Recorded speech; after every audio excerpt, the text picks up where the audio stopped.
Hello, my name is Lila.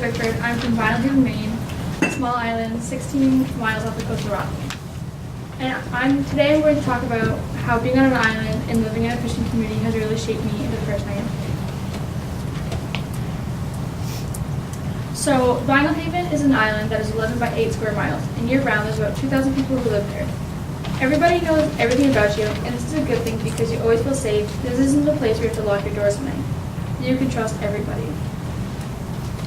On the island, there's one school for pre-K through 12th grade, and in the school there's about 150 kids. Living on an island, in a sense, has sheltered me from the world, like being so far away from civilization. It takes about an hour and 20 minutes to get out to Vineland by ferry. But being on an island taught me how to do things for myself instead of having to rely on others, how to get out there and work for what I want. On the island, there's a really big fishing community. Everyone on the island has a job that has to do with lobstering, from going to haul to working on the docks. Lobstering is a hard job. You have to devote your mind and body to it. You can't be afraid to get your hands in there and get them dirty. You have to be able to go to bed late and wake up bright and early at 4 a.m. the next morning. You have to be able to be on your feet for 10 plus hours a day and throw around 50-pound traps, and at the same time be very speedy about it. Along with the hard work, you also have to be prepared for changes in price in lobsters. Your catch is constantly fluctuating every day. Some days your traps will be full, the prices might be high, and other days you might catch nothing.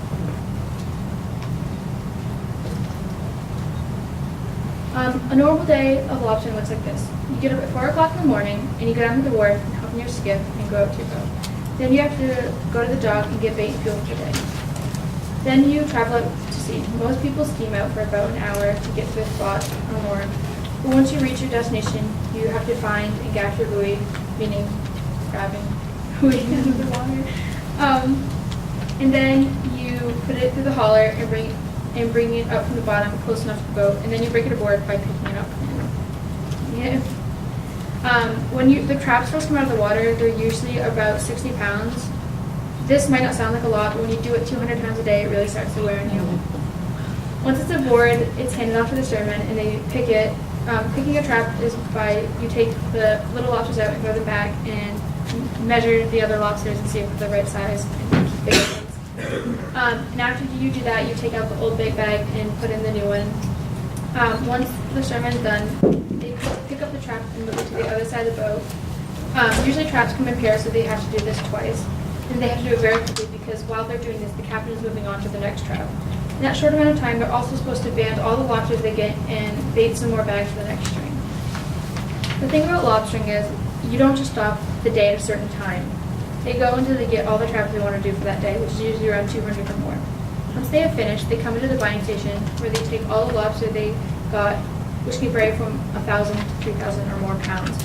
They by hand take all the lobsters out of the tank and sort them from shedders, hard shells, and selects. And once they're all up, they get a split, letting them know how many pounds they got that day and how much they made. After a long day, they'll bring their boat to the harbor and put it in the mooring and call it. Almost everyone in my family loves lobstering, including me. It's all about renown. It's all about rope surf. This is a picture of my dad. My dad's been fishing for about 40 years now. He owns and operates the fishing vessel Lila, which he named after me. And I have watched him my whole life work his butt off for what he has. I have so much love and respect for him. And watching him work has made me the hard worker that I am today. This is a picture of my mom taking the lobsters out. Taking the lobsters out. My mom's been fishing for almost 30 years. She's the most confident, strong, and independent person I've ever known. I'm everything that I am because of her. She's such a determined and hardworking woman, and I love growing up under her presence and learning her knowledge. Everything that I know about lobstering has become of her. This is my grandfather.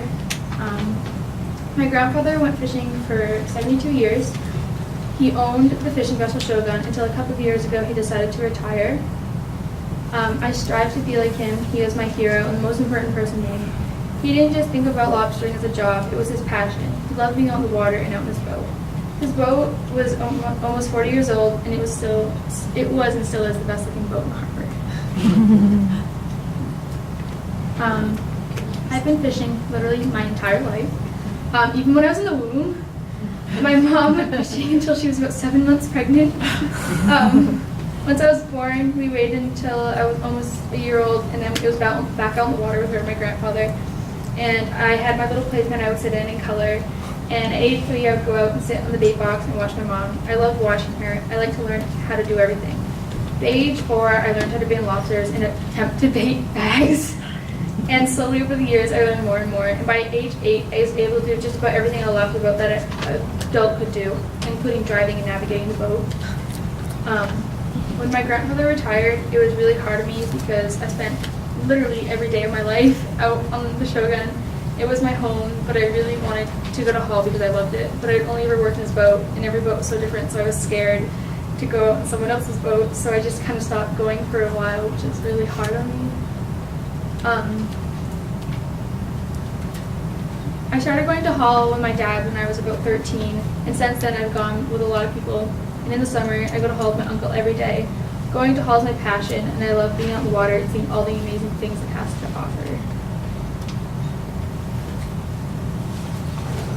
So, how does this relate to CSG? CSG has a tight-knit community, just like living on Violent Haven and living in a fishing community. But it's similar but different in so many ways. At CSG, you can't hide from your own or other people's feelings. You have to confront your deepest insecurities as well as constantly being academically challenged. In a lot of ways, CSG is challenging, like the work I do lobstering, but it's also challenging me in many new ways, shaping me into yet another way of being. I have learned that there are many different types of growth, and all of them are equally important. CSG has pushed me to grow emotionally, intellectually, and physically. I have experienced many different facets of leadership and how they fit into everyday life. Because of CSG, I have a new outlook on what I want my future to look like where I want to go to college and the person I want to be. Hopefully, my newfound leadership abilities will help me adjust back to Violent Haven. From being at CSG, I have so many new interests like sustainability, reflection, and traveling. While at CSG, I have matured and really gotten a better view of what is really out there and what I can do and achieve.